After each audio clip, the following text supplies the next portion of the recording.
Cinemajaw is sponsored by Overcast, an independent podcast app that embraces the open world of podcasting instead of locking it down.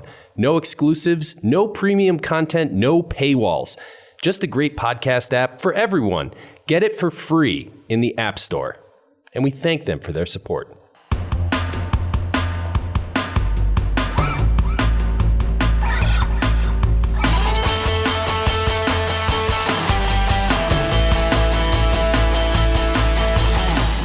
To Cinemajaw, the greatest movies podcast ever, recorded on location at Cards Against Humanity in Chicago.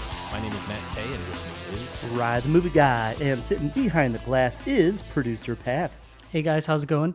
This week on Cinemajaw, Matt, we follow the clues to our top 5 list of our favorite movie detectives of all time. I brought my magnifying glass and my Deerhunter cap. That's a nice look for you. Thanks, man. I got one of those big longhorn pipes, too.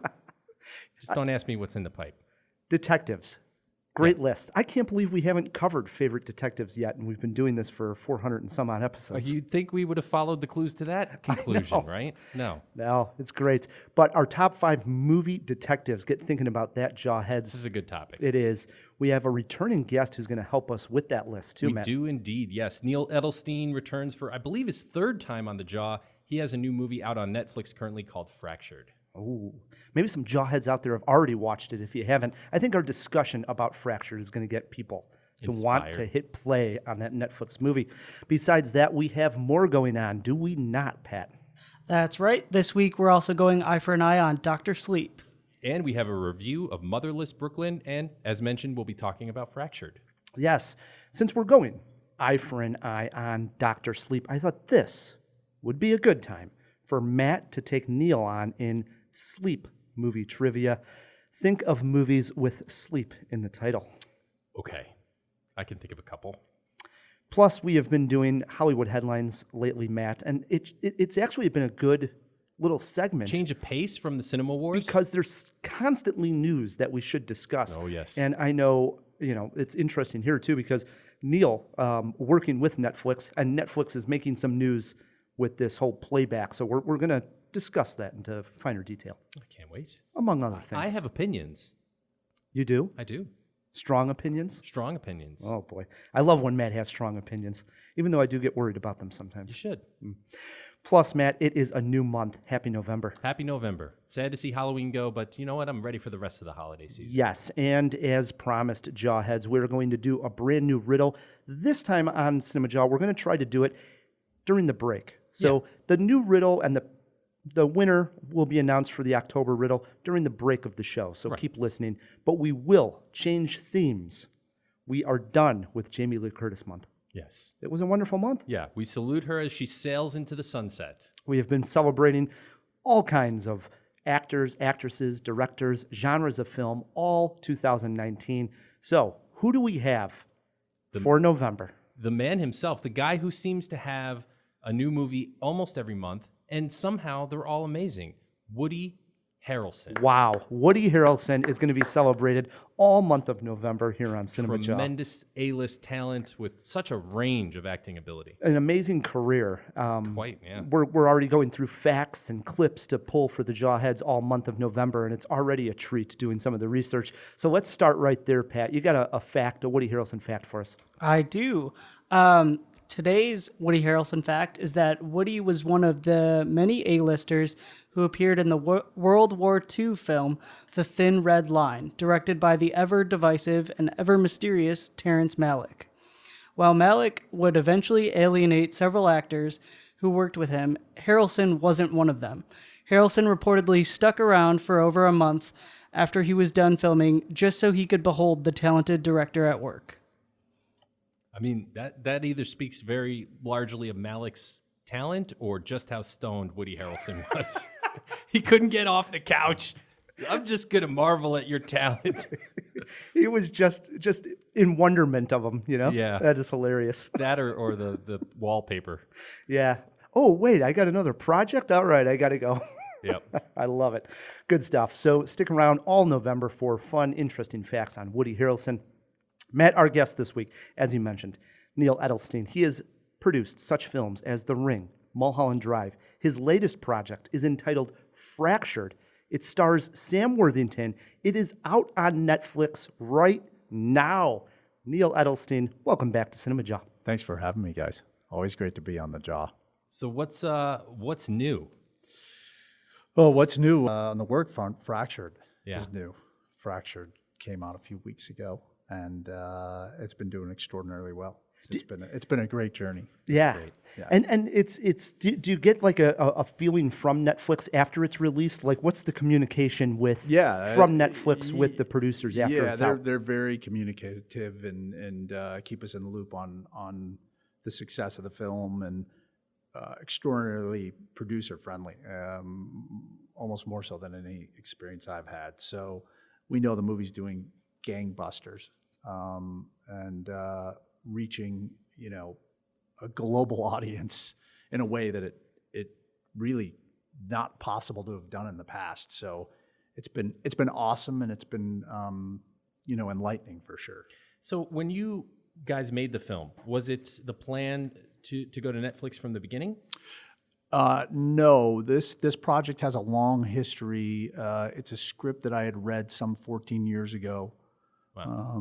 By a writer named Alan McElroy, who I happened to be working with him on another project, and asked him if he had anything sitting around in a drawer, which is, a kind of a easy technique for a producer to try to find some material. That's where the gold hides. That's where the gold hides, and most of it's not gold. Sure. But in this instance, it was gold, and it was a script that was set up shortly after reading it 14 years ago at Paramount Vantage, which was this little boutique I remember that division that happened to make some phenomenal movies in very short order. I remember their logo. They would push over the little sign on it. With the little tape machine. Yeah, totally. And they had made some great films. There Will Be Blood, No Country for Old Men, and just a couple. A couple. Yeah. And it was set up there, and came very close, on again, off again, close. And ultimately, it didn't get made there. Then Paramount Vantage ultimately shuttered, but that was well after the movie, never found its legs. And myself and another producer, Mike McCary, had always controlled the material and been in love with it, and never kind of gave up on it ever. I mean, I don't think in those 14 years there wasn't a month that hadn't gone by where at least something was done to try to push that project in some direction. And ultimately, it ended up at Netflix, in large part to an executive who was at Paramount Vantage at the time, and an executive at Paramount Vantage. And he reached out, and that sparked it again. And this is going back from today about a year and a half, right January 2018. Okay. And then quickly thereafter, Brad Anderson attached to the movie, which ignited things. So that's and we should explain to the Jawheads. Some people haven't seen the movie, so just briefly what the movie is about is we have Sam Worthington, who plays the father of a young daughter and his wife, and there's a tragic accident that takes place that he has to rush his wife and daughter into a hospital. Well, lo and behold, after a little while in the hospital, his wife and daughter go missing. Disappear. It's a great premise. Yeah, it is a great premise, and it plays upon that kind of Hitchcockian, every man against the system. Yeah. And can the man keep his wits, and is he going crazy, or is he sane? Who to believe? Who do you believe? Who do you trust? Who do you trust? Who you believe? It's that razor's edge. And the script was always a really tight rendition of a Hitchcock film, and it came together in a magical way. I mean, I'll always say this, that film is a director's medium, and Brad Anderson is a filmmaker I've always wanted to work with. We got very fortunate the timing lined up that he was available, and he reacted positively to the script. So at that moment, you have a real chance to make the best version of the movie you want to make. Yeah. And then Sam attached, which was really a big win and exciting for us as well, because Sam is such a gifted actor, truly a gifted actor. And I don't think really has made a movie like this. So he was able to go in a different direction and push the envelope and perform with a filmmaker that was completely supportive. So you kind of have the elements All are the there. puzzle pieces are fitting. Yeah. Yeah. What's it like being a producer on a movie like this that's obviously getting a lot of eyeballs because it's on Netflix, and being able to go to like a social media like a Twitter and see the fan reaction instantly? Because this is a movie that has probably a wide variety of fan reaction because it has sort of this twist ending that you can sort of, some people may read into even more than others. So what's that sort of like? I mean, that's a great question. It's kind of fantastic and surreal that you can watch in real time reactions and see people that are just finishing the movie minutes prior or during they're watching and tweeting. I mean, I wish Twitter translation was a little bit better because I could see the movie now kind of like moving through Europe and France and different countries, so you translate. But it's fantastic to see. I mean, it's never a movie that I think would ever review well because it's a dark subject matter. That's fair to say. You know, and so I never read reviews anyway, so I wouldn't really look at that aspect of it. But it's the kind of perfect movie for Netflix, and perfect. It intersects with social media as well because it's conversational. And I think it's about the first experience, but it's also about potentially going back or thinking back about what happened and what are these elements and visuals that line up, which there was a lot of emphasis by the filmmakers, specifically Brad, to focus on these components and make decisions in the prep and shooting process to be like, hey, wait, this is an area we can play with. It's in the script, but maybe this should be this color, or maybe this item should be this, or maybe this should be here, like a real conscious effort to play with the audience and layer in clues because we knew that it would have this conversation in real time, and let's play with that and have fun. And it's a beautiful film, too. Oh, it's beautiful. It was shot by a cinematographer named Bjorn Carpentier, who worked with Brad on Brad's previous film, Beirut. Bjorn just did a stellar job. He's a special guy who's on the rise. I mean, he'll be at the top soon. He's a young guy. Was that shot at like an old hospital? It was shot all in Winnipeg, Manitoba, Canada, obviously, and in a hospital called Selkirk, which is about 35 minutes north of downtown Winnipeg. And we shot the bulk of it. Obviously, was shot there. Save a couple days on a highway. And there's a piece in the hospital. I won't give away, but there's a kind of big conclusive piece towards the end of the film that's shot in another hospital because it was a better location for this moment and sequence. But it was all shot in a pretty much an abandoned hospital. Yeah. Does it get spooky shooting it? Are you on set? I'm on set the whole cool. time. I'm on set every day, all day. So room 217 was supposedly haunted. Okay. And so I'd go up there every now and then, but there's nothing really odd going on. But Except when Neal was in there. Exactly. It's like, stay away. But it can be weird. Eerie. Yeah, it's weird because you have full access to the whole thing.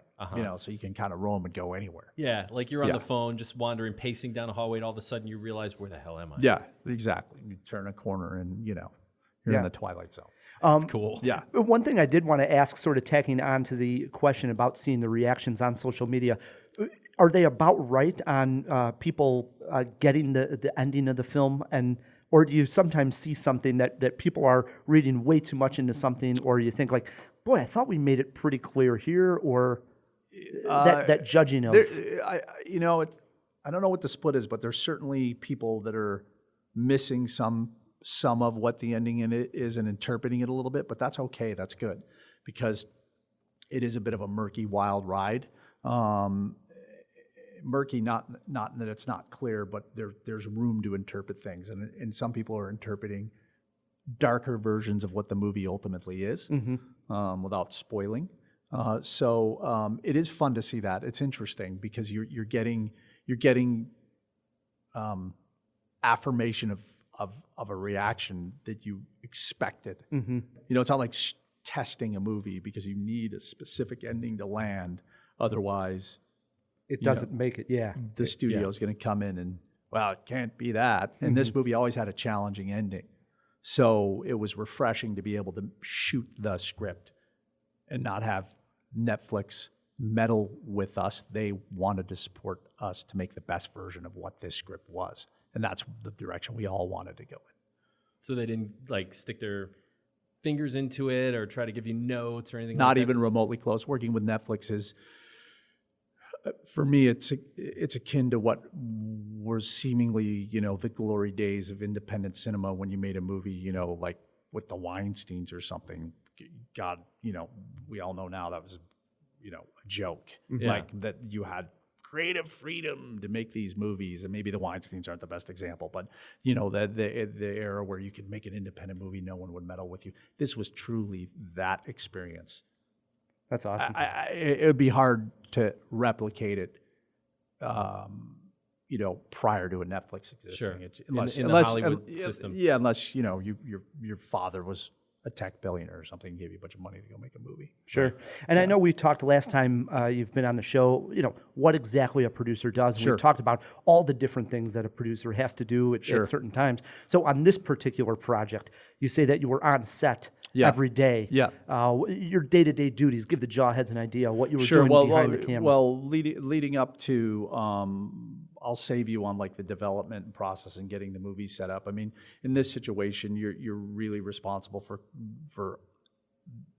the whole universe of the movie. You're responsible for the budget. You're responsible for making sure that the movie stays on course and delivers on time. But you're also there to support the filmmaker. And when you work with somebody like Brad Anderson, you're there as a sounding board. You're there to support him any way he needs support. And working with him, it's really easy because he's such a professional, and he knows what he wants, and he's quick, and he knows when to be, he knows the balance of when to take time and when to move quickly to make a day. So it was a delightful experience. And my job was, I had, there were a couple other producers on the movie, and it was just really, in a support sense, to be there for Brad and Sam and the crew to make sure everyone really had a good experience. I mean, it was kind of the most positive journey I've ever been on making a movie because it was ideal. It was insanely ideal. That's great. And not that it was easy, but it was like worked the way it should work. And that's partially because of Netflix, a large part to Netflix, but a large part to Brad Anderson as well, because you have a filmmaker that is so seasoned and is so spot on with his decision making about what he wants to do. And you have an actor like Sam Worthington and Lily Rabe as well, who were just awesome. And Sam had to carry the whole movie, and he was prepared, and it was just a delight. He's in basically every scene, right? I mean, just about. Yeah, he is. I'm trying to think of one where he's not. Yeah, no, that's the weight of the movie. Yeah. Is that it's all really with him and his perspective. Maybe there's some POVs he's done it. Right. Maybe there's some reflection in those POVs, but joking aside, yeah, he had a yeoman's task because if that performance is slightly off, the whole thing craters, and he absolutely nailed it. He did. Yeah. I love movies with a dark twist, Yeah, this one has several. It's not just like one twist, like an M. Night Shyamalan where, you find this out. Right. I think that that's part of the beauty of the movie, at least for me, is that it kind of takes you on this roller coaster throughout. Definitely one to reflect on. Like a lot of movies, I watch so many movies where it's like you're done with the movie and that's more or less it. This isn't one of those movies. You finish it and then you're doing whatever and it's creeping back into your mind as you think, wow, that was pretty dark. I can't believe, it went this way and that way. All right, I like this, That's good. It's dark. That's a high compliment. Absolutely. Yeah.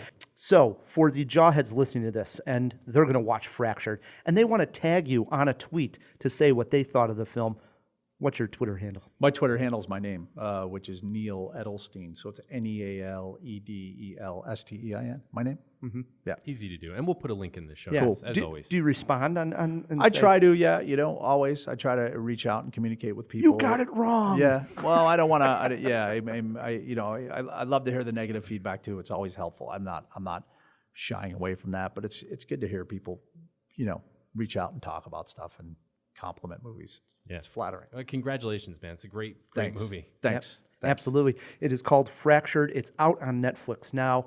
We like to end our guest interviews with a silly cinema cue, usually having something to do with the theme. Boy, this is nerve-wracking. We're bringing it over to Pat. Pat, do you got something for Neal? Who would you rather see Woody Harrelson work with? David Lynch or Gore Verbinski? You see what we did here? Are you writing Pat's questions? I'm helping Pat out. I give him suggestions. That's all. I would say Gore Verbinski because the David Lynch of it would be so out there, it would almost become predictable. Yeah. And I would just want to know what Gore would do. It would be less predictable, which would interest me more. Both amazing filmmakers, of course. There you go. Good question. It is a good question. Yeah.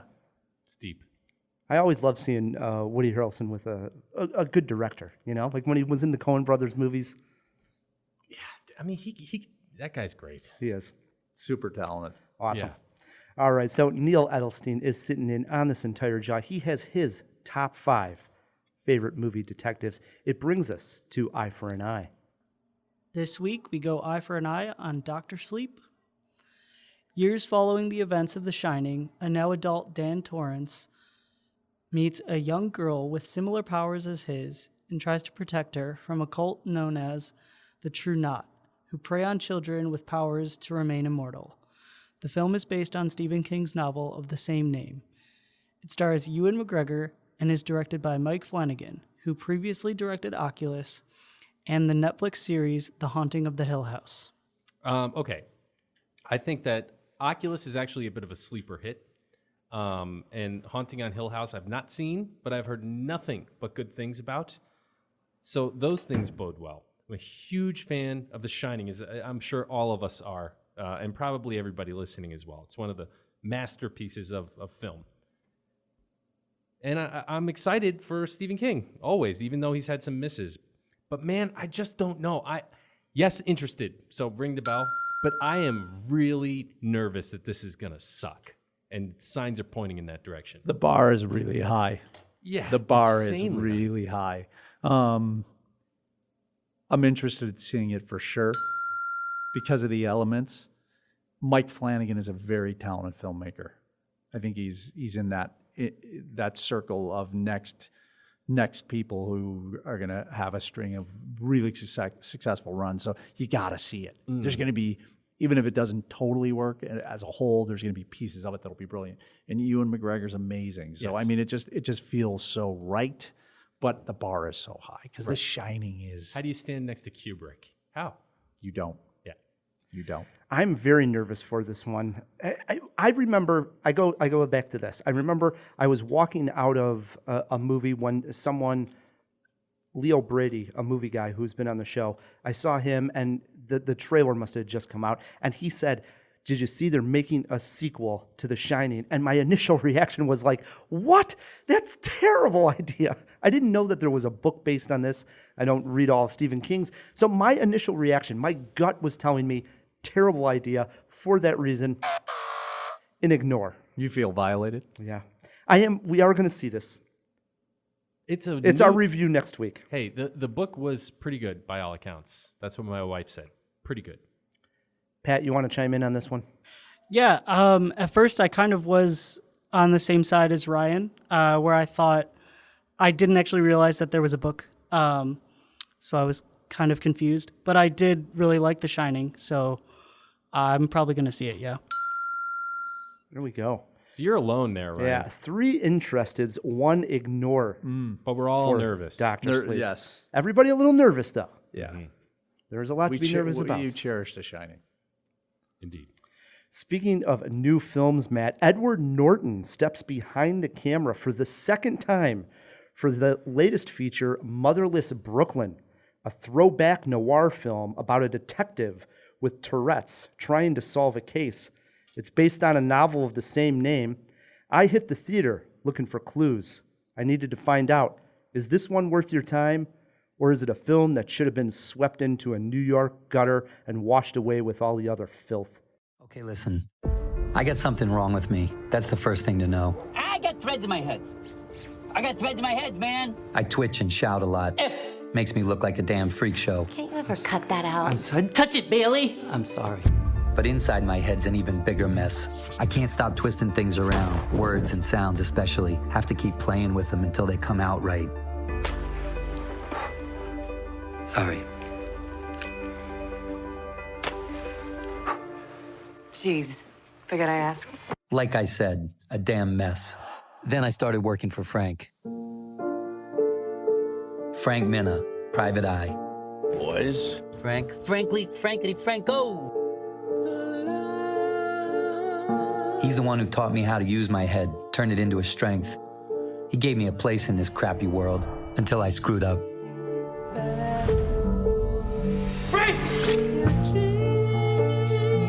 Brooklyn's just in trouble now. Ooh.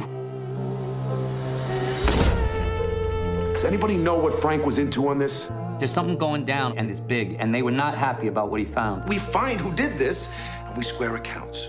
If I figure it out, I'm gonna make him regret it. I promise you that. As you heard in the clip, Edward Norton not only directs this feature film, but he also stars in it. He plays Lionel, a detective with a great memory who happens to have Tourette's. His boss, Frank, played by Bruce Willis, is on to something big, but in classic noir fashion, he does not tell anyone about it.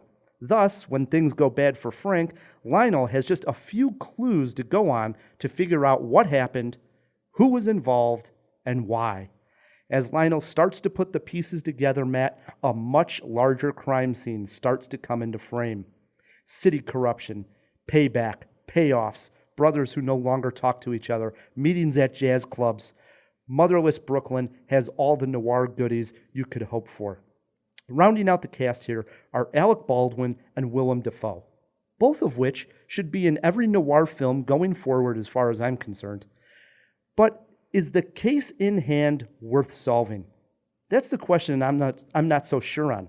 The film deliberately moves at a slow pace, and while this is effective at times, it also tested my patience.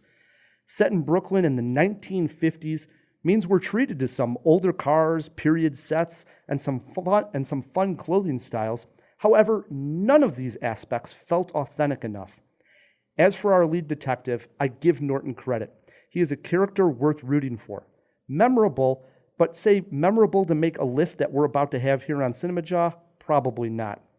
The final reveal itself also comes off as anticlimactic, and I think that's how Norton wanted it. This is more about the journey than it is some major plot twist. Motherless Brooklyn needed to have more fun. If you're into noirs, check it out. For the rest of you, I would say wait for it at home.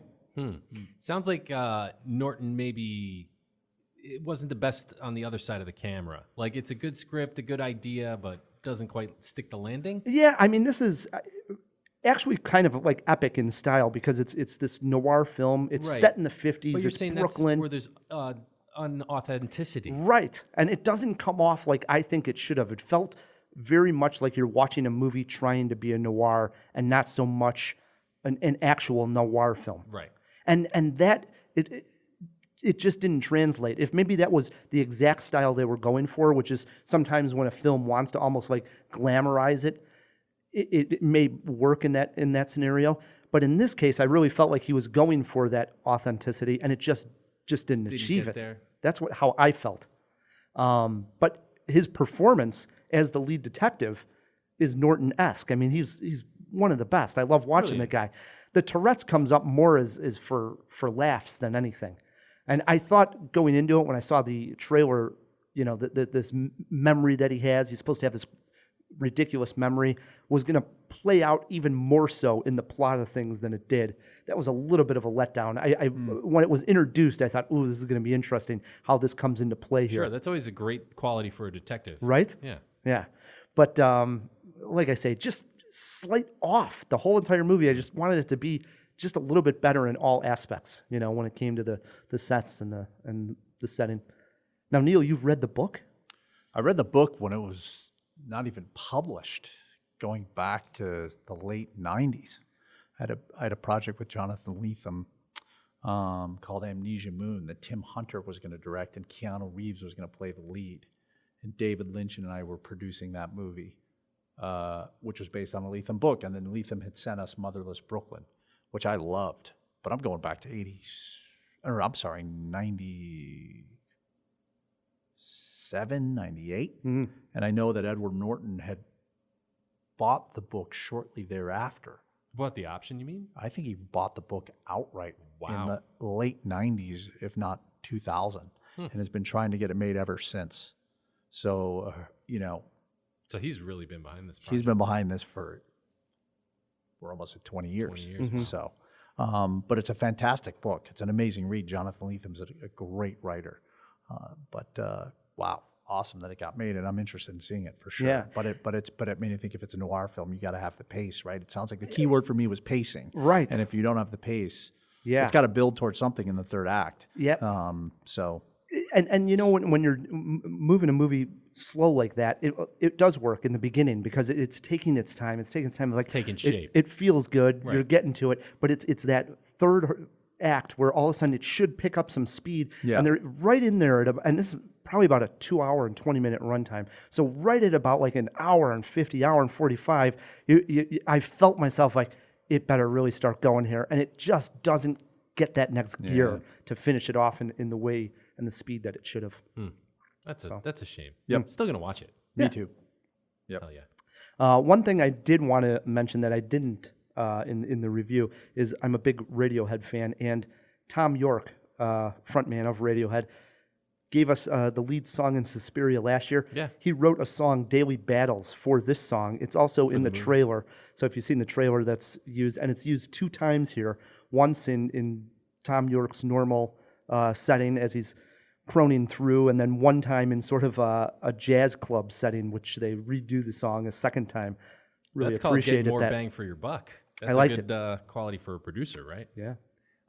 Yeah, I mean, you think York is just jealous of Greenwood at this point? He's like, hey, he's doing movies. Why can't I? I think he's just trying things out. All right. So I like I said, that song from Suspiria was great. How many jaws are you giving Motherless Brooklyn? 2 Jaws, middle of the road. I wanted more out of it. A little disappointed, to be honest, but it's not terrible. And like I said, if you're into noirs or if you've read the book, I think there's enough there that you'd be interested to check it out. I don't want to steer everybody away from it. Movie poster quote here, Matt, though, is not all the pieces fall into place. Well, I'm going to see it anyway. You haven't steered me off of it. 2 Jaws. If you see Motherless Brooklyn and you agree with me or you disagree, write us feedback at cinemajaw.com. Due to the fact that Ed Norton is playing a detective in Motherless Brooklyn, that got us thinking. Top 5 movie detectives. This is a great topic. Yep. And we're letting our guest start out. We like to ask, was it a difficult list for you to come up with? Or bam, you got your 5 right away? It was kind of difficult because there's your household detectives that everyone knows in movies, and then there's detectives that are just great in the movie, and the movie's great. And I kind of felt that way, and I'm always going back to classics, which I'm sure will bore your audience to death. I literally have my pad in front of me just to jot down titles that Neal is about to drop. So, I mean, my first... This is your number 5. My number 5 would be Detective Mark McPherson, who is played by Dana Andrews in Otto Preminger's classic Laura. Never seen it. No, nothing. Never heard of it. It's a masterpiece. A masterpiece at 5. I love it. I love it. I think it would be considered top 10 on people's top 10 list, and certainly top 5 Laura noir film of all time. It's a great film for so many reasons, but I'll give you a little bit of trivia about it. Is that Vincent Price plays Laura's boyfriend in the movie. Laura has died at the beginning of the movie, and a detective comes in to solve her murder, and it kind of goes back from there. But there's a great Vincent Price role in it when Vincent Price wasn't playing the ghouls on Channel 32 that we grew up with in Chicago. So that's a fun little aspect, but it's a great movie. It's a great detective piece, and Dana Andrews is like the perfect detective in it. So that's my number 5. What year did it come out? It's got to be down? 40. Can we throw that in the fish tank? 48, 49. What year did the movie Laura come out? He'll get it for us. Yeah. Nice pick at number 5. Okay. Already one down on the queue, man. Oh, yeah, for sure. I wrote it down. Guys, I'm pretty sure you're going to hate my list, but it gets better. I mean, I don't think I will, because I think I know who's on it. But probably. Listen, I had to get this one out of the way. I don't want you to think I'm not taking this seriously. I know where you're going. But I loved this character, and I'm just going to name this unapologetically Ace Ventura, Pet Detective. He's not taking this serious at all, Terrible. is he? Yeah, come on.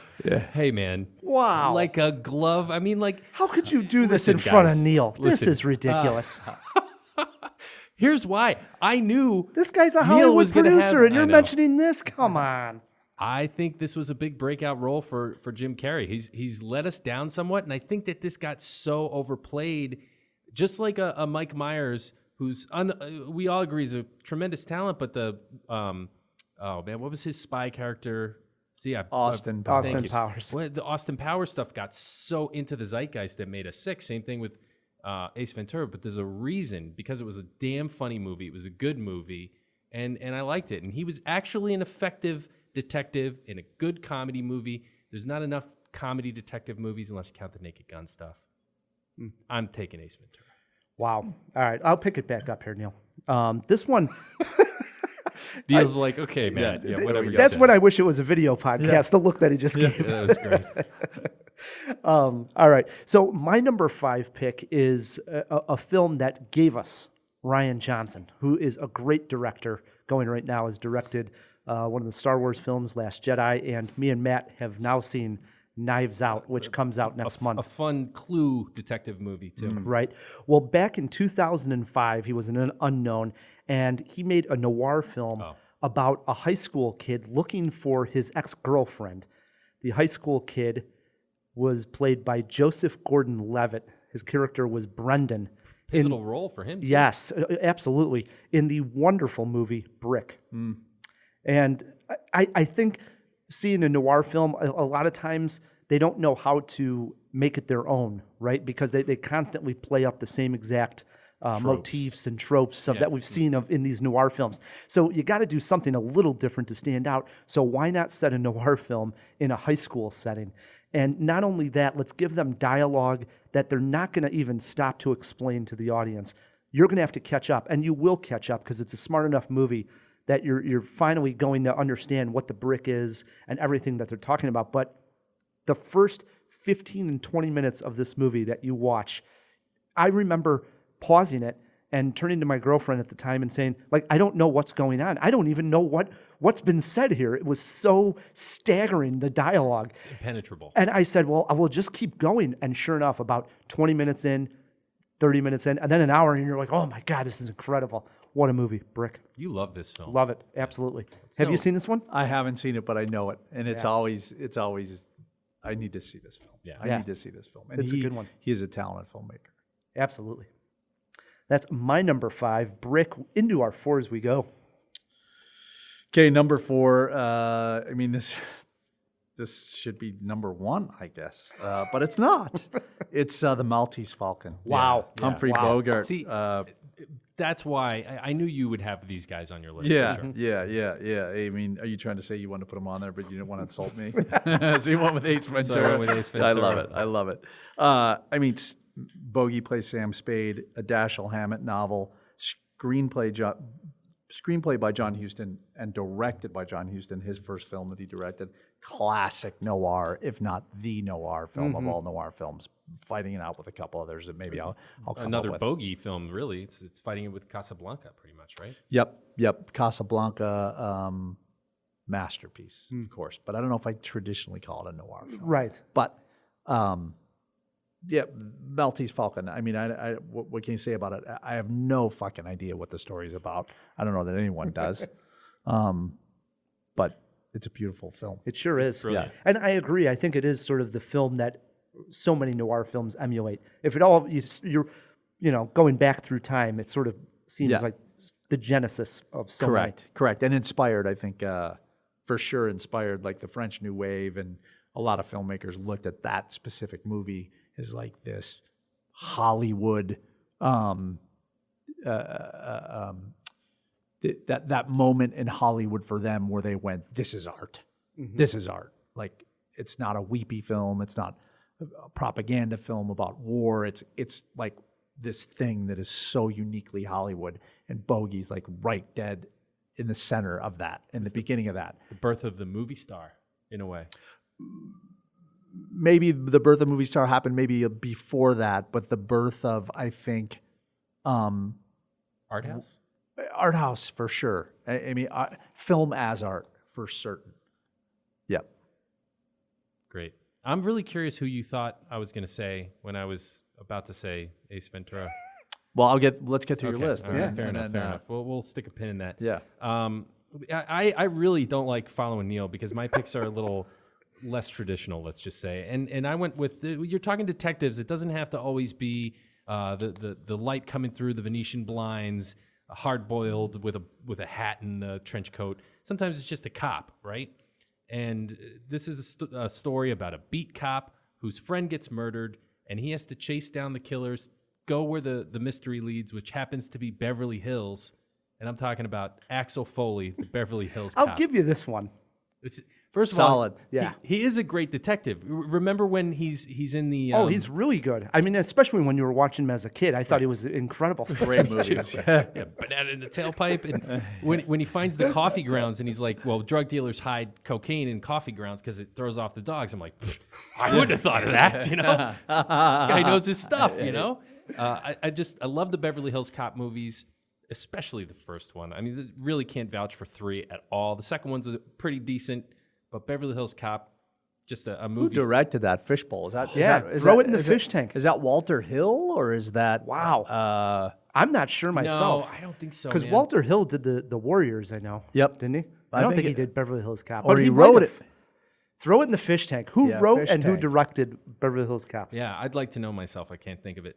Nice. So there you go, at number 4, Rye. All right, so I went classic with my number 4. I know this one was a suggestion given to me on Cinemajaw years ago, and I've corrected that I had missed this movie.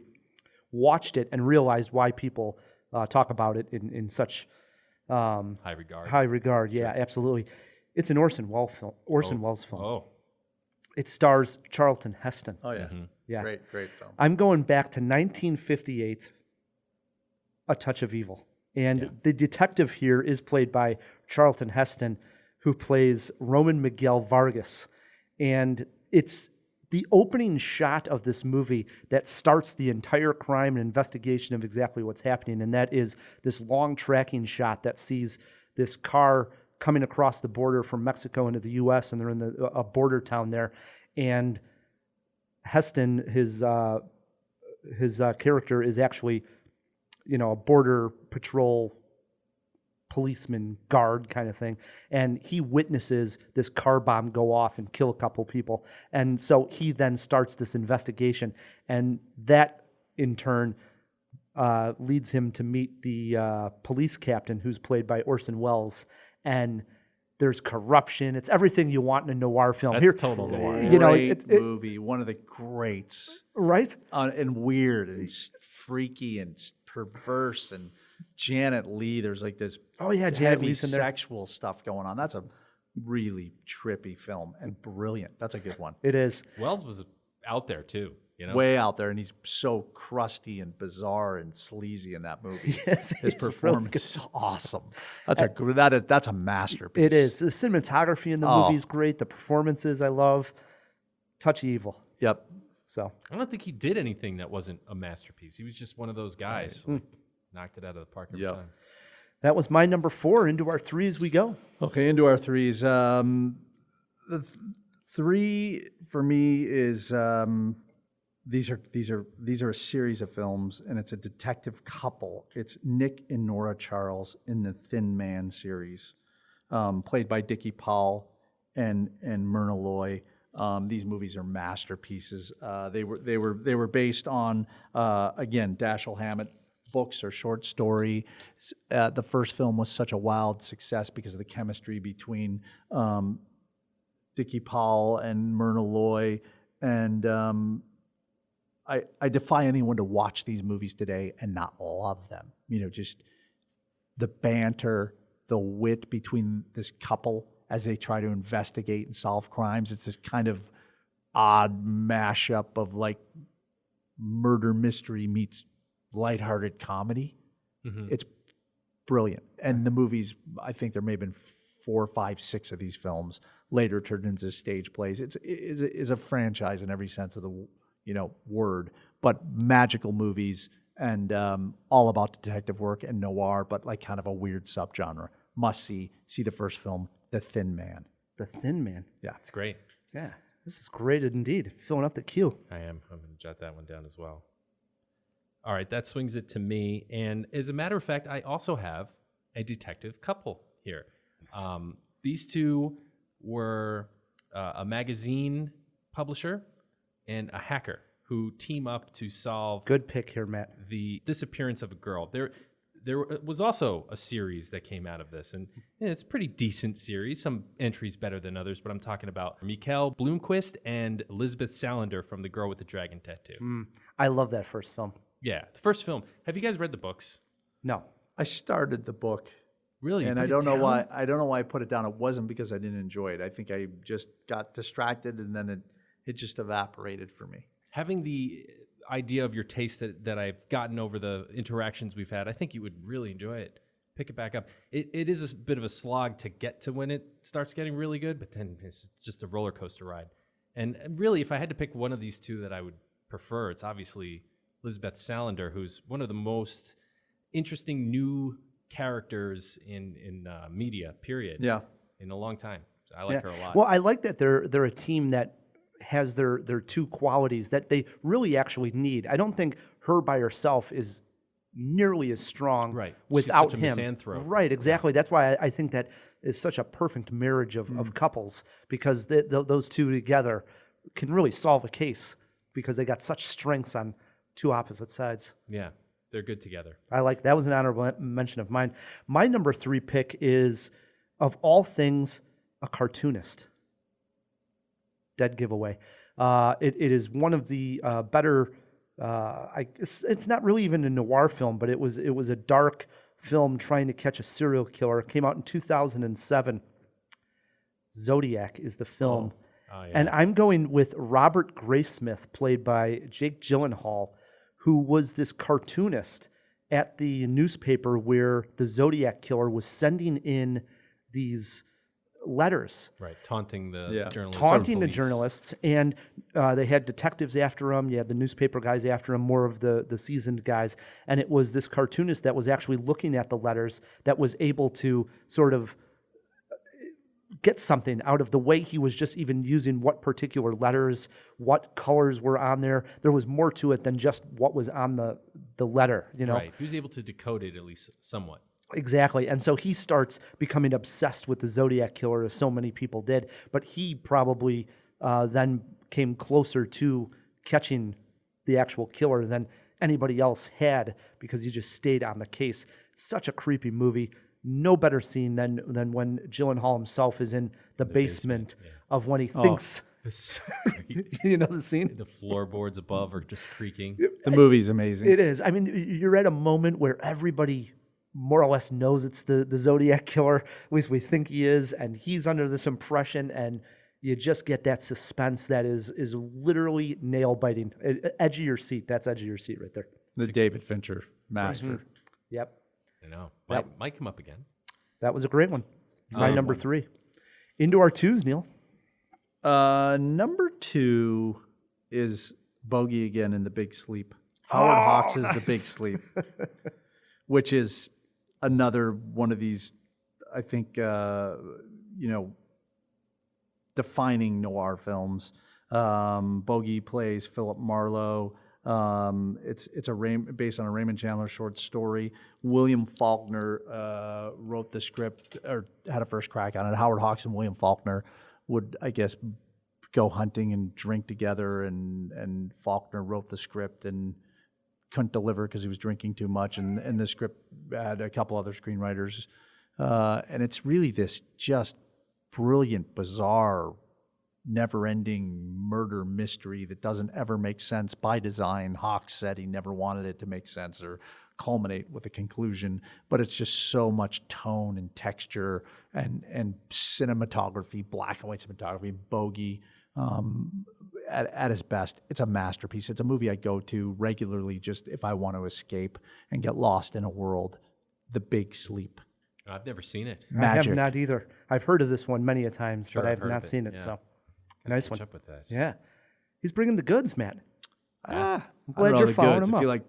you like a square aspect ratio and black and white cinematography, I guess it's the goods. But it's I would always advocate for people seeing these films because I think they're magic. Right, they're the giants upon whose back we stand now, right? Correct. A lot of the stories we tell. Yeah. All right, swings back to me. This is the first one on my list that I say is actually a noir film. You guys are pulling out lots of noirs. It's also, I think, one of the first movies where we got the trope like Ed Norton just did, where the detective has some sort of affliction or affectation that twists the story around. It's brilliantly told, out of sequence, with the end of the movie first and the beginning of the movie last. I'm talking about Leonard Shelby in Memento. And the thing that makes his role as a detective so interesting and compelling is his antegrade amnesia. So obviously, you guys know Memento. I'm sure everyone listening knows. He can't keep things in his mind for longer than like 30 seconds, 60 seconds, something like that. And then he has to go all the way back to the point where he's in a chase and he's like, am I chasing them or are they chasing me? Makes for some good comedic relief at times, but also when you see the tattoos of the notes that he's written, because he has to put the clues on his body in ink or he'll forget them, you start to realize how dedicated to solving this case he truly is, and it's just a brilliant detective story. It's a fun one. It's a fun one for sure. Yep. Chris Nolan. It is. His second film. Yeah. Yeah. Right. Probably his first well-known film. Right, correct. Yeah.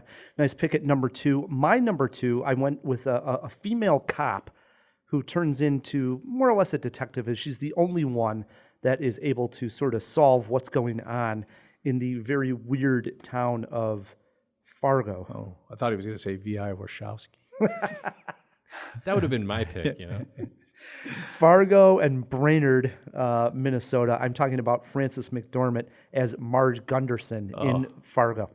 Great one. I mean, quirky. It's this bizarre story that only the Coens could have wrote, and of course, it opens up with the famous line "based on a true story," and it gets everybody thinking that it really was happening. And I just love, even if you'll remember the very first time when they go to investigate the car that has gone off the road of the highway, and they see the tracks going around. She's pregnant, and her and the other cop go and they look at this car, and he can't even figure out that it's rental plates on the dealership, from the license plate. And so Marge even has to figure that out. So she's the only one there that really has the brain power to get this case solved.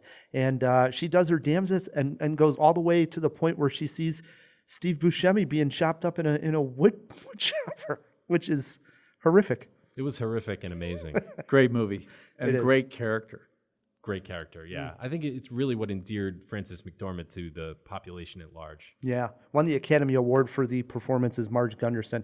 My number 2, Frances McDormand, Fargo. Great one. Here we are, our number ones. Who's your favorite detective in movies there, Neal? This is an interesting one. It's a movie I've talked about in the past. It's the detective in my favorite film of all time, which is Le Samurai. And there's a character called Le Commissionaire. I can't speak French. I think that's close. Played by Francois Pierre.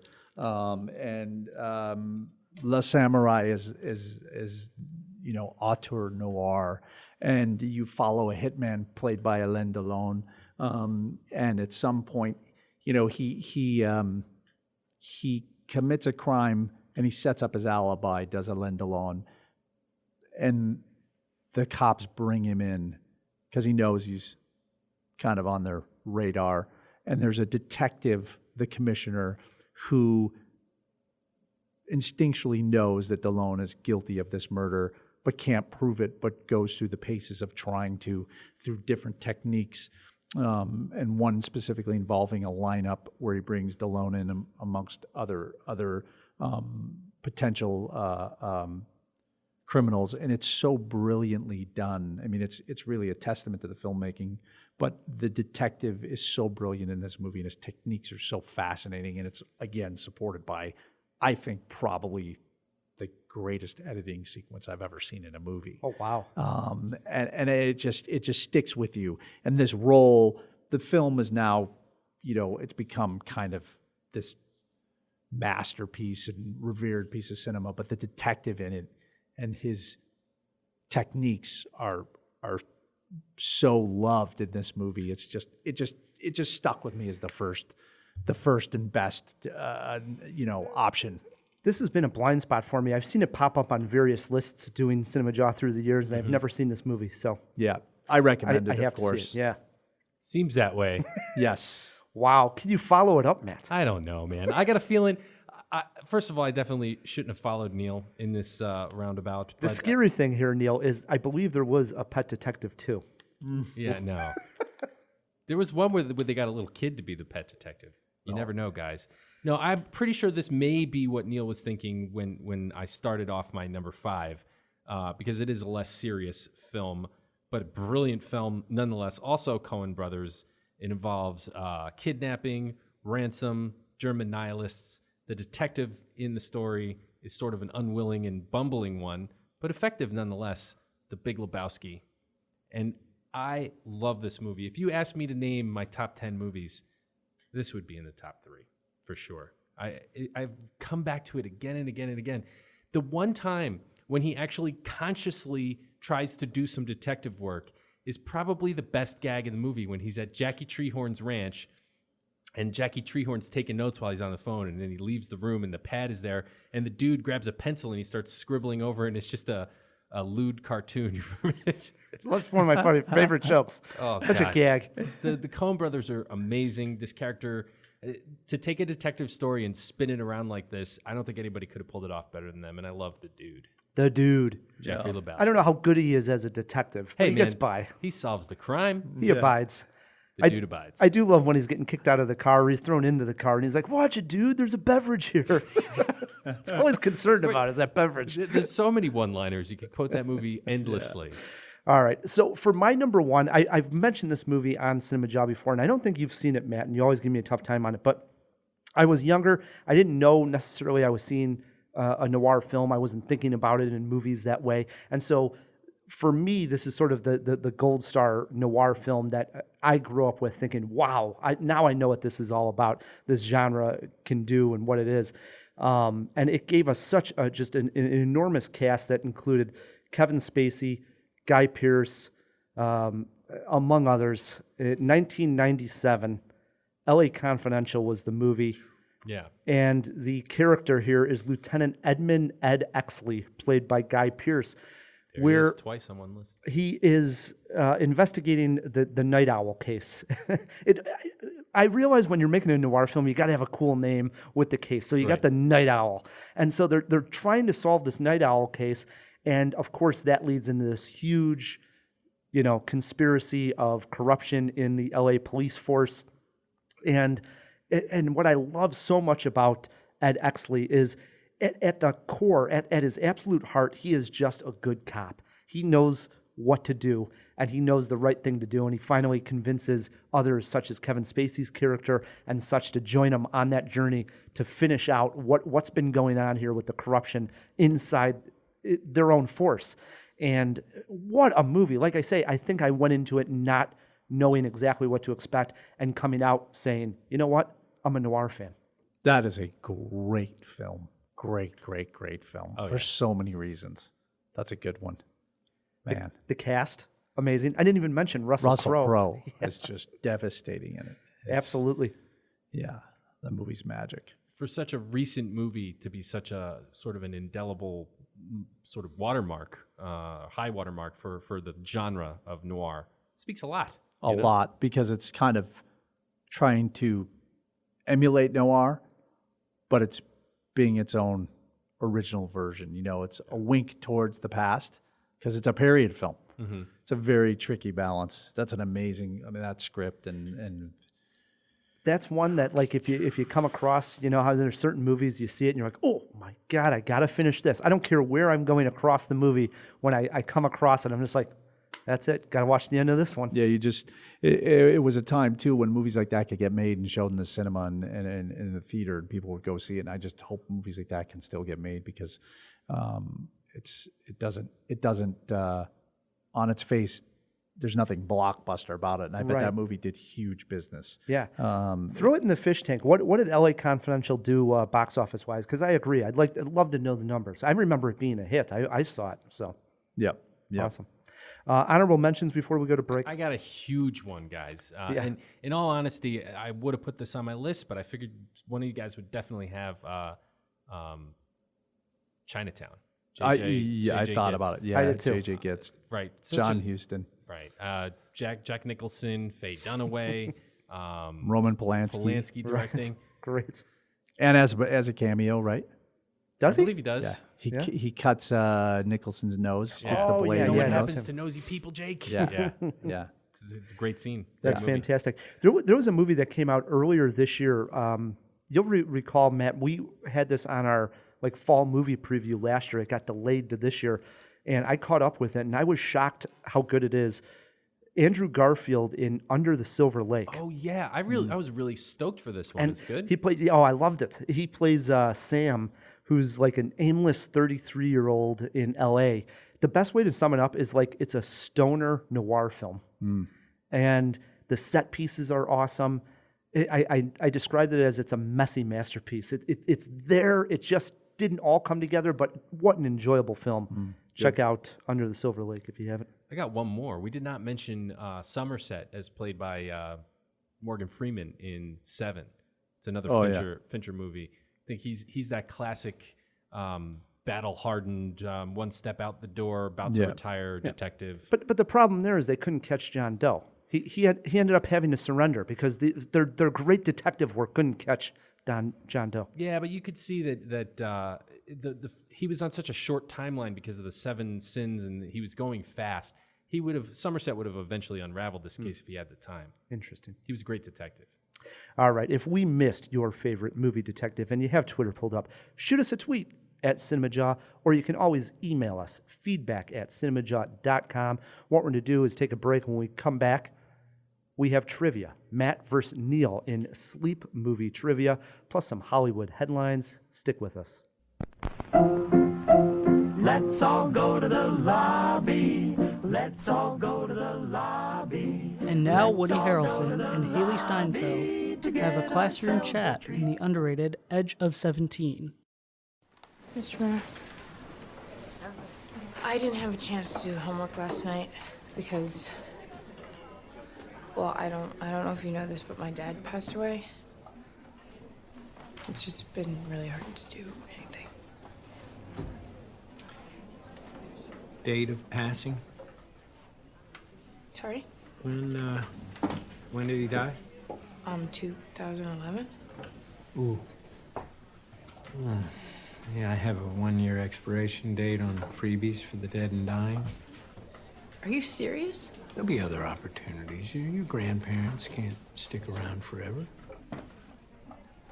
Have a seat. Okay, class. The young Mr. Lincoln. Uh-huh. Enjoy. It's November, and that means it's time for a new riddle. Yeah, that's right, Ryan. But first, we got to clean up the old riddle, the October riddle. Yes. So recap for the Jawheads what the October riddle was. Okay, I will. If only the day had one more hour, I would attend another support group and not be so sour. I mean, when you met me, I had a mental disorder. 2 years later, I had a gambling problem. And later that year, I did time for killing 2 teens. But things got better. I returned to the stage and even became a scout leader. I've played identical twins and lawyer defending the First Amendment. Who am I? We heard from quite a few Jawheads on this one. Seemed to be a little bit easier. One of them being our friend Tim Costa, who wrote in saying that the support group was a nod, the 1 hour longer to go to support groups was a nod to 25th Hour. However, 25th Hour, nice, but also to Fight Club with the support clubs. The next clue, mental disorder, Primal Fear, 1996. 2 years later, a gambling problem, Rounders, 98. And later, I did time for killing 2 teens in American History X. Things got better, and he became a performer, he thinks, in The Illusionist, and a scout leader in Moonrise Kingdom. The performer was actually a clue to Birdman. But it also works for It does. The Illusionist. Finally, he wraps up with, I have played identical twins and a lawyer defending the First Amendment right, twins in Leaves of Grass, and played Alan Isaacman in The People versus Larry Flint. The answer, he says, is Edward Norton. That is correct. The answer to the October riddle was Ed Norton. we pull a name out of the hat, and the winner is Elisa Mathen.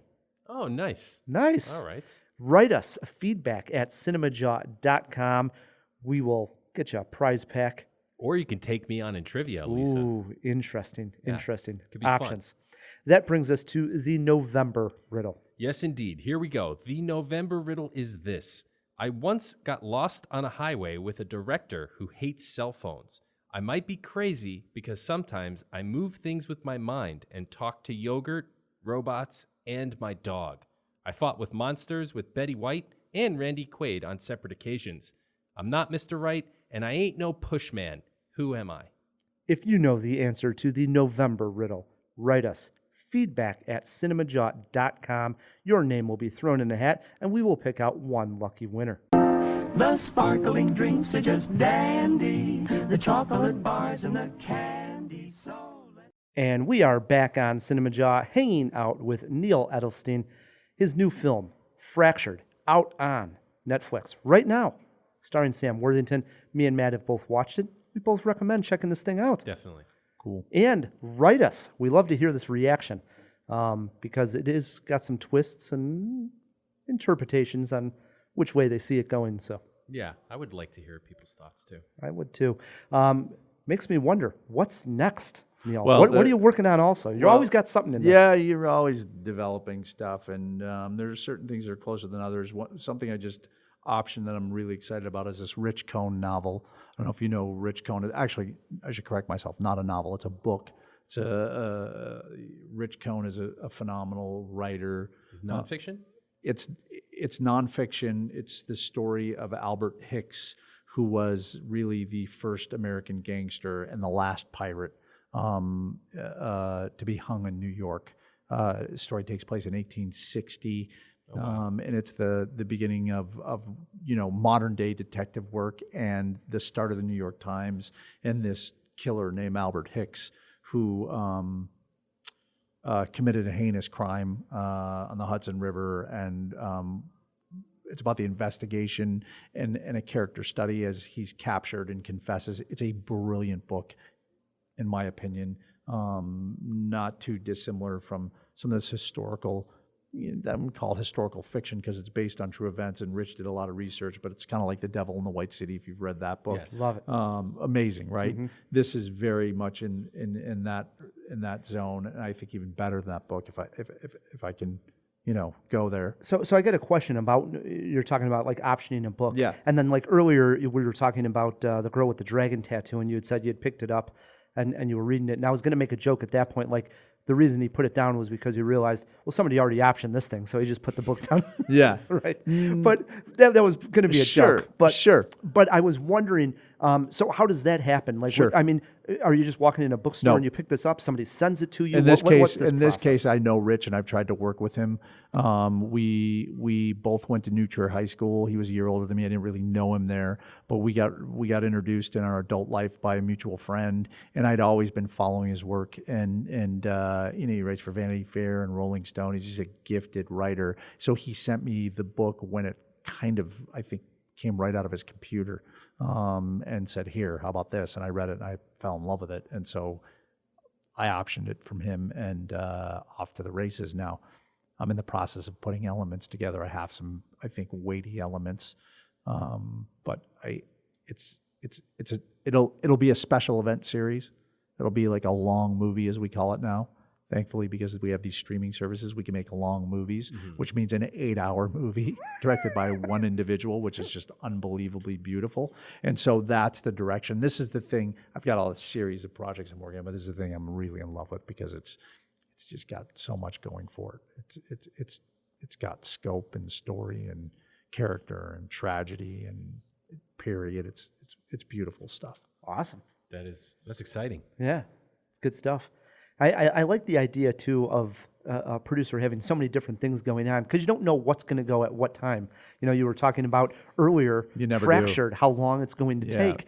So you don't know exactly never know, what's going to and move. they're all your babies, and you have to be this open. I think you have to have a real open mind and be an open kind of vessel to anything that comes your way. And you can't ever say no to material. You never know where it's going to come from, but you have to have the passion to think that you can thread the needle and get it made. That's part of it. But you never stop reading and consuming.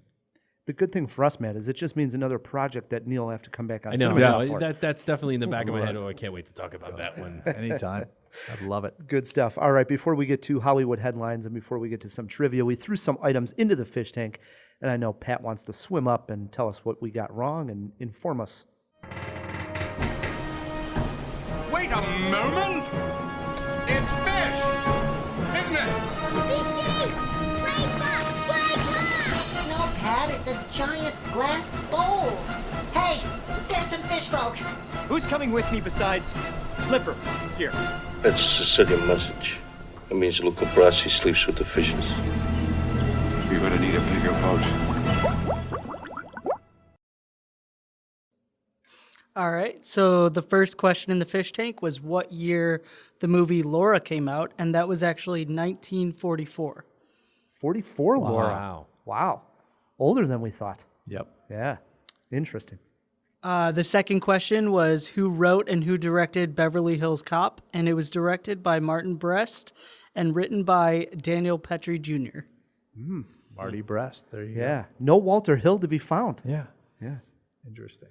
And the third and final question was how much did LA Confidential make in the box office? And that was $126.2 million. Which was a ton of money back in 1997. It's a ton of money now. Wow. Yeah, it was a staggering amount back then. Total hit. I mean, I would like to think there's a chance a similar movie could do as well today in the theater, but wow, it's a drama. I know. It's like a crime drama. That's what noir is. I don't know. I think if anything, there is becoming more and more the discrepancy of the blockbusters and the big movies, and then just the small art house and that in-between movie, which I think technically LA Confidential is just dying and just going to the streaming services more and more than we're seeing it in the multiplexes. Yeah, and maybe this Marty Scorsese movie is a prime example of that. Mm-hmm. Well, I don't know, man. I mean, Scorsese's never been a huge box office guy, has he? Well, his bigger ones, like The Departed, obviously was a smash. Departed was. There's hits and misses there, but Goodfellas. there's some huge films, but there's also been some failures. But I mean, the guy is one of the greats. No arguments. Yeah, I think that. No, he's had some. Shutter Island, I think, was a pretty big also. Big movie, but. Interesting. But I'm with you, Neal. I hope we see movies like this more and more in the movie theater. So. No, I do too. Absolutely. Yeah. Was that everything, Pat? Yep. Jump back in that fish tank. All right, will do.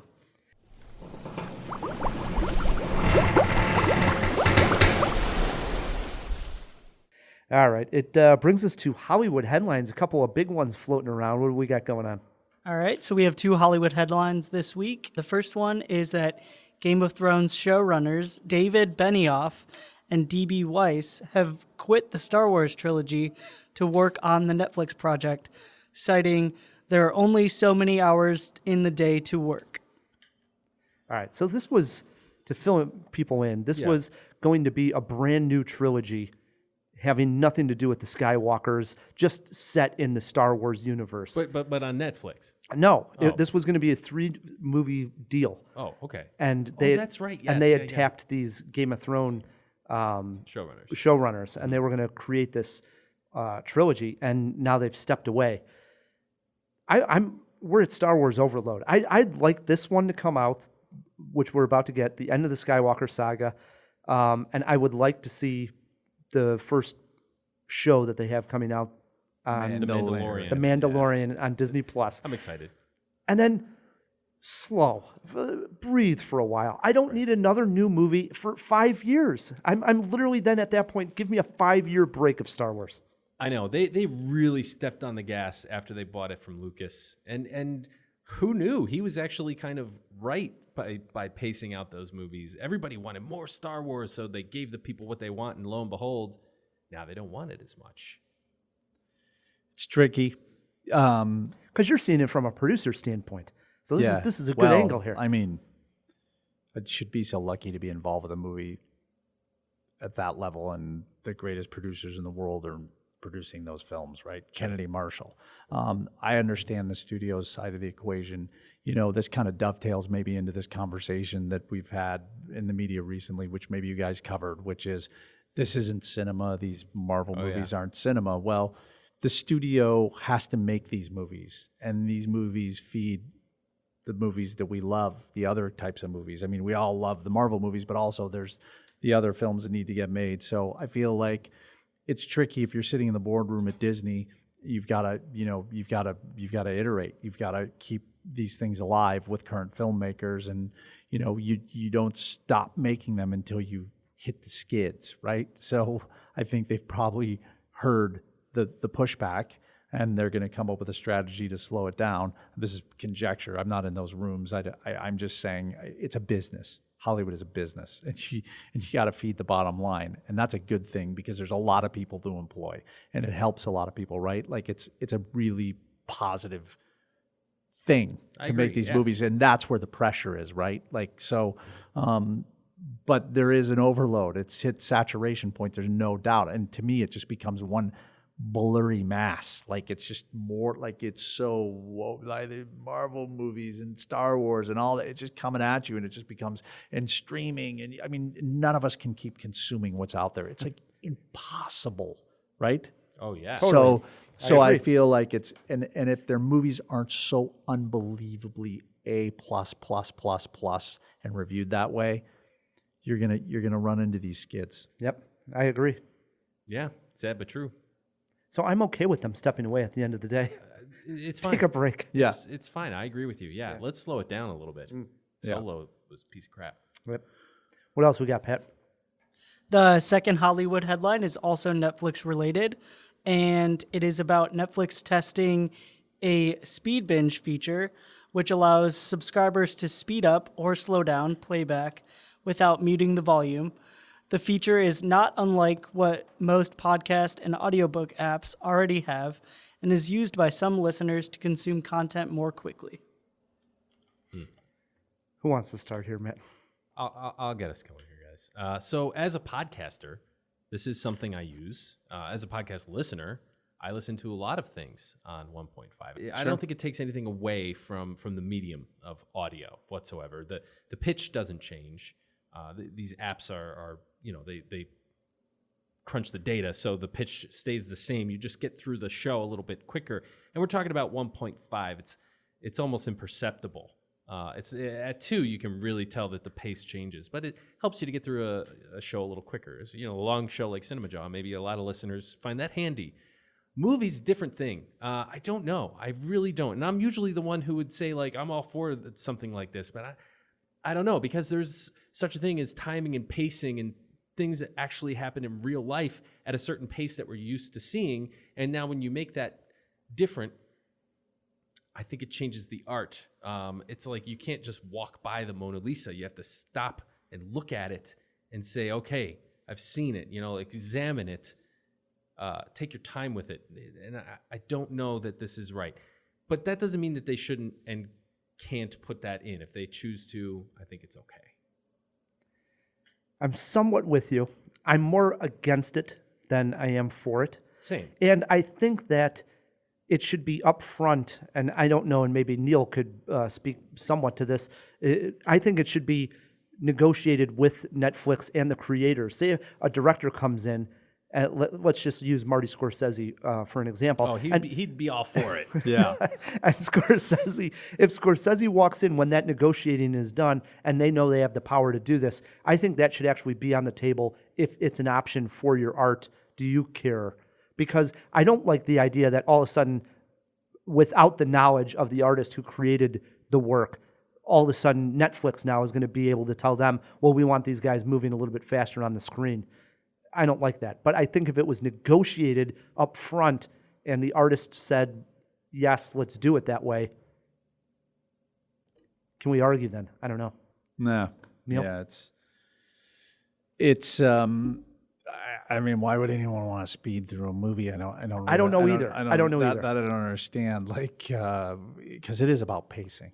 Yeah. A movie's all pace. Totally. And if we've gotten to the point where people are just like, blazing through things just to get through them. I mean, it's kind of weird. I don't know. Maybe it's a younger generation thing, but you kind of hear this in other sports too. In other forms of entertainment, sports.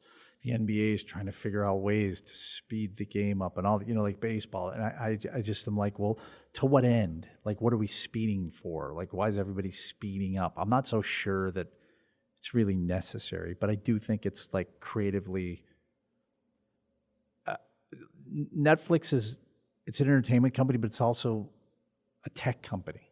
So they're going to try to test the boundaries with technology, which is a good thing, and that's their right. And the pushback, I get it from certain people, but I'm sure the people that are with the loudest voices that are against it are going to have something in their contract that's going to say you cannot do this.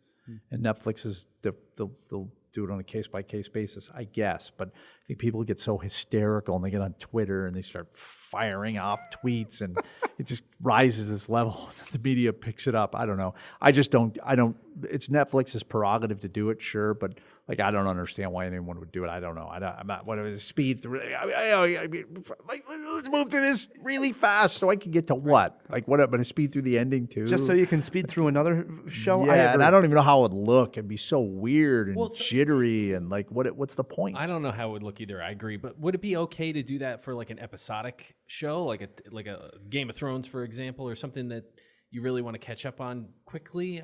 Maybe.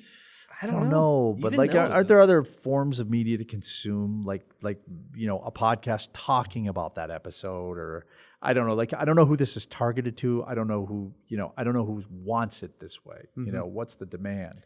So I don't have any. I'm a believer that like there's purist attitudes about these things, but if you go back and look at the history of entertainment, there's always. It's never really that pure, So, I have some closing thoughts on this one.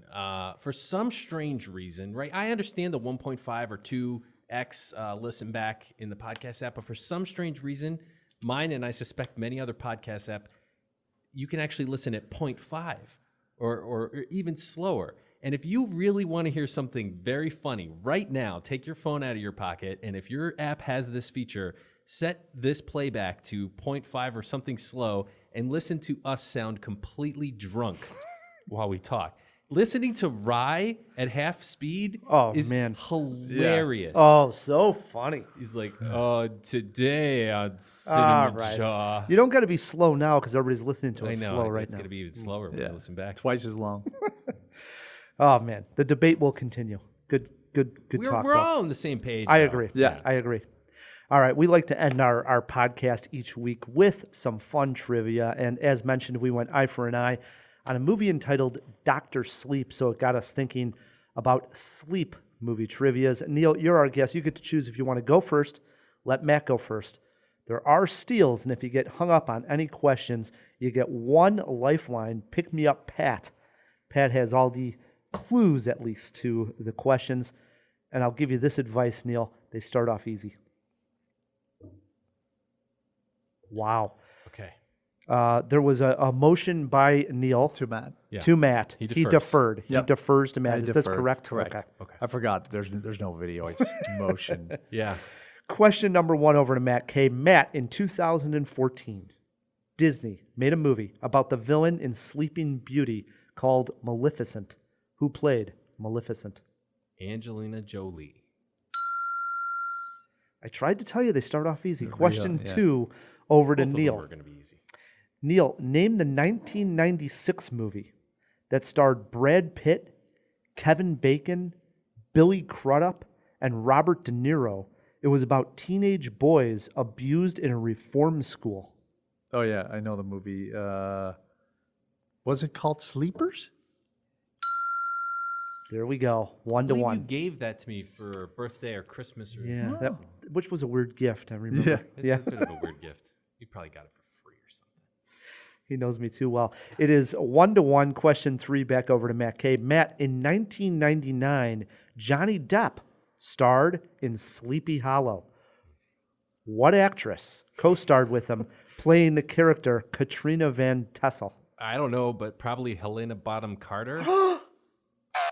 Really? Oh, I messed that one up. She's in every single one of the Burton Johnny Depp movies. She may even be in Sleepy Hollow, but she was not the star that co-starred with him. Okay. Johnny Depp and who in Sleepy Hollow, Neil? You got a chance for a steal here. She played Katrina Van Tassel.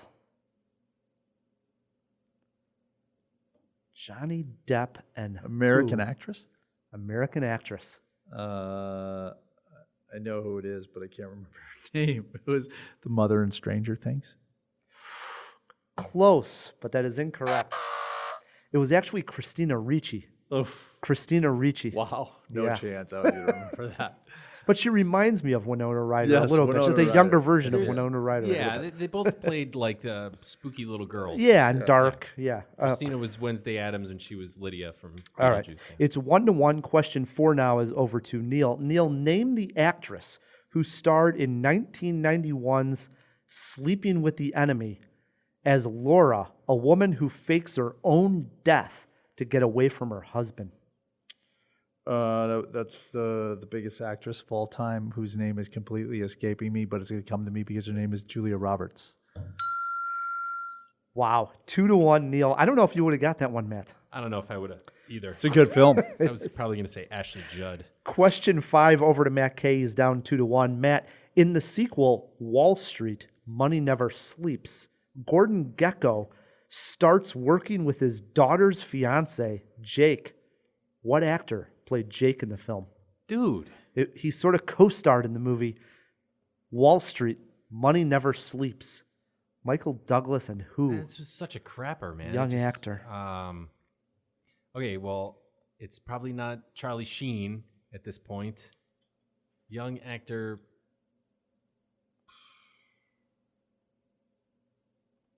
You do have a lifeline if you need What it. question It's, number is- it's only question 5. Oh, man. Joseph Gordon-Levitt. I got nothing. See if Neil knows this one. Incorrect. I know it. Neil, you got a chance for a steal. Who starred was I on the with right track? Who starred with Michael Douglas in Wall Street, Money Never Sleeps? The star of Disturbia. You might cannot remember. He's went off the rails. Yes. You're just shy. I've been, Neil, you're just shy of the answer. Shia LaBeouf. Wow, 3-1, Neil. Well done. You knew it. I knew it. 3-1, Neil. Brain crap. Question 6 is over to him. Neil, name the 2014 movie that starred Nicole Kidman, Colin Firth, and Mark Strong. It was about a woman who wakes up remembering nothing at all due to a traumatic accident in her past.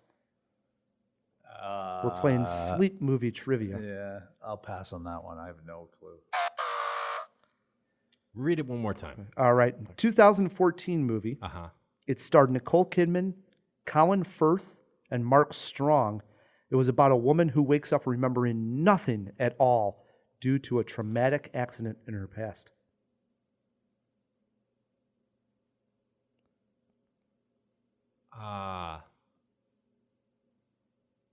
Fast Asleep.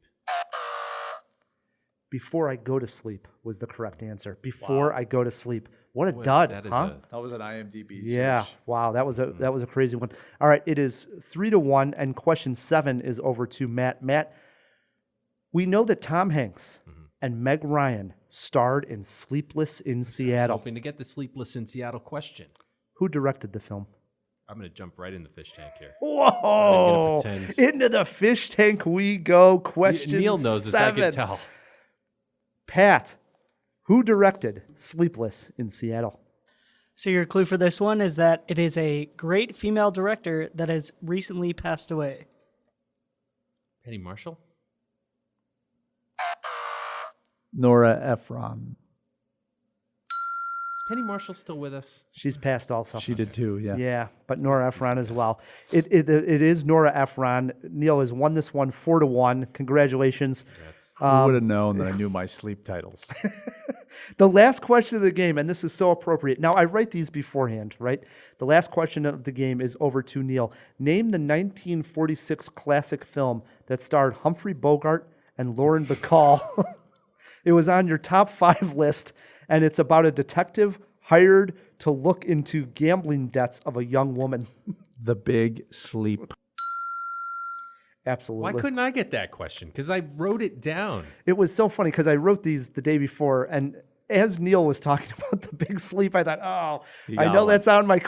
And I put it at 8, thinking that nobody was going to know this one, but Neal slaughters I've you. never seen it, so yeah. He slaughters you 5-2. Can I get a handshake? Yeah. Well done. I get a little help with the Shia LaBeouf one. If it comes down to a tie, we call it a jawbreaker. Matt, who would you rather sleep with? Okay. I'm kidding. Sleep movie trivia. Yeah. I get it. The real jawbreaker was this. Age of Christina Ricci closest to. Matt, you got to guess.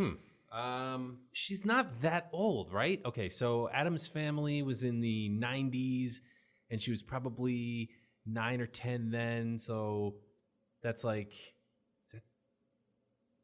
Holy crap, that was a long time ago. I'd say she is maybe pushing 40. Let's say 38. Lock him in at 38. Neal, you got to guess. I'd say she's 36. Give that one to Matt. 39. You guys are on top of that one. Yeah. Just under 40. Yeah. Yep. Good. Good ball one, game. Matt. Good podcast. Hell yeah. First and foremost, we got to thank our guest, Neal Edelstein. Thanks for coming on Cinemajaw. Thank you, guys. Always a pleasure. Fun stuff. You're doing great stuff. It's awesome. And as Matt said, congrats on Fractured. Thank Love you. the film. So hopefully some jawheads check it out, and we'll pass the feedback. Yeah, and we'll get along. let's continue the discussion on Twitter. Be fun. Yes. Your Twitter handle again? It's my name, Neal, Neal Edelstein. Yep. And it's in the show notes, guys. Absolutely. So click that link. We also got to thank our producer, Pat. Thanks, guys. It's a great time as always. And we got to thank our sponsors. Yeah, thanks to Overcast and the Chicago Podcast Co-op who help us get cool sponsors like them. If you would like to support Cinemajaw, the easiest way to do so is by leaving us a review wherever you're listening to this podcast. And while you're there, click subscribe. One extra push helps us out a ton. Until next week, I'm Ryan, the movie guy. I'm Matt Kay. And keep on jawing about the movies.